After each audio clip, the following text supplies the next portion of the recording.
Up for an adventure, you probably know this man, Survivorman Les Stroud, the gentleman I like to call the MacGyver of Mother Nature. Thank you. Amazing what you do back on the air with a brand new season.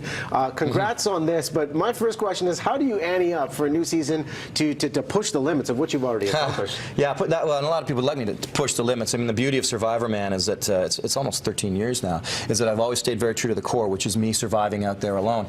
Although this year, I'm now on New Network. I'm on Travel and Escape on Wednesdays, and I actually did 2 shows with my son, my 16-year-old son. So there's a Survivorman and son component to what I'm doing this season. What's more difficult, braving the elements of Mother Nature or being a father?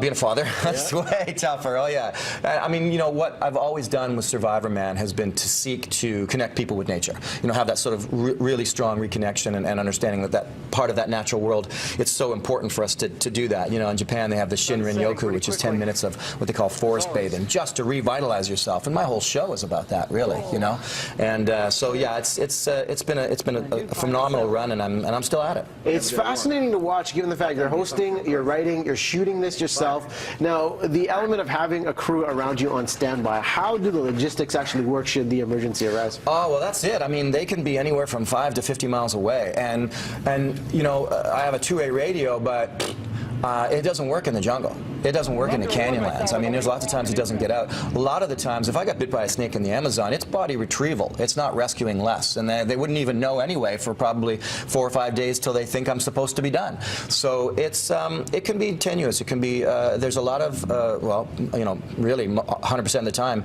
it's still very much real survival. And I have to be that filmmaker and the survival guy at the same time, and it's not easy. A lot going on. And how do you make that decision of what's going to be the location for that next episode? Oh, that's done on my whim, actually. You know, I'll sit around and really think, oh, I need to do one in the Cook Islands. Yeah, that'd be hard.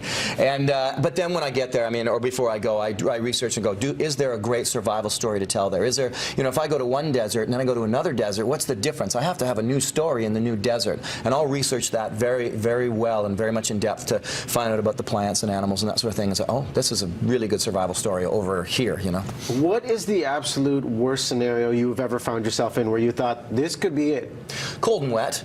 Getting cold and wet is very, very, very dangerous. I mean, I've almost had heat stroke in the Kalahari, but in Norway, in last season, going down that mountainside was a real tough go. But this year, in the Argentina show, which, as I said, we're premiering on Travel and Escape, that show there, I went in there expecting rolling green hills, and I'm not going to tell you what I got, but I got something vastly different, and it was one of the toughest shows after 13 years that I've ever done. Yeah, and of all the elements you face, I mean, I admire this because the adventure seeker, I mean, you're living life to the fullest. What is it that you truly fear then? Because you're putting yourself in a very vulnerable position. Mediocrity. I fear mediocrity. That's what I fear. I love my adventure. I mean, as you know, we were talking before we came on that I've got, you know, a new book out with HarperCollins. I've signed a record deal and I'm launching my music tour, which is all about, again, connecting to the earth musically.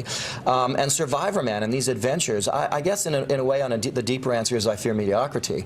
In terms of, you know, pragmatic or practical fears, well, I just fear getting cold and wet when I'm out there, because as long as I can stay, you know, dry and in that temperature zone where I'm okay, then I know I'm going to survive. I know my skills out there. I mean, I'm good at the skills. That's what I do. It's why I'm there. So as long as I do calculated risks and take care, I'm going to come out alive and hopefully have a good show and a good story to tell. You know, looking at the show here in your message, and I know you do a lot of keynote addresses too, and I was talking to you about in the break about Louis C.K. having this message about technology, and we're just afraid of being alone. Yeah. How important is that? And how cathartic is that to be in Mother Nature and you're by yourself and you're just alone with your thoughts? It's a double-edged sword. You're right.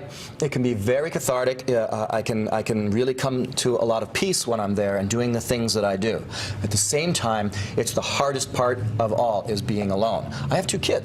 I have friends. The crew, if they're 50 miles away, are probably having a beer while I'm sitting there alone. And you know, by day 3 or day 4, when you're completely alone out there, it's psychologically extremely tough. So it's the aloneness is a double-edged sword. I might have a chance to come to peace, but on the other hand, I'm very bored and lonely at the same time. You know, so it's a tough line to walk when I'm out there. The Ultimate Mind Game can be caught on TV. Survivorman, brand new season on the air. Les, thanks for coming by. Thank you very much. Appreciate it.